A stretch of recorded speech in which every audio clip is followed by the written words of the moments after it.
গণতন্ত্র পুনরুদ্ধারের লড়াইয়ে বিএনপিকে ধ্বংস করার জন্য বারবার চেষ্টা করা হয়েছে। বিএনপি ফিনিক্স পাখির মতো প্রতিবারই বাংলাদেশি জাতীয়তাবাদী আদর্শ নিয়ে, শহীদ প্রেসিডেন্ট জিয়াউর রহমানের আদর্শ নিয়ে এবং খালেদা জিয়ার আদর্শ নিয়ে ফিরে এসেছে।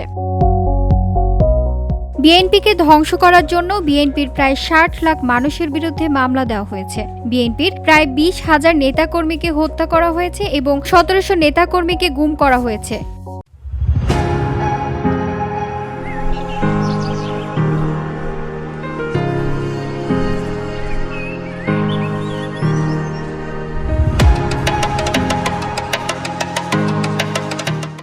বিএনপি গত ১৫ বছর সংগ্রাম করেছে গণতন্ত্রের জন্য। দলের ভারপ্রাপ্ত চেয়ারম্যান তারেক রহমান নির্বাসিত থেকে দীর্ঘ এই সংগ্রামের নেতৃত্ব দিয়েছেন। VOD Bangla news desk.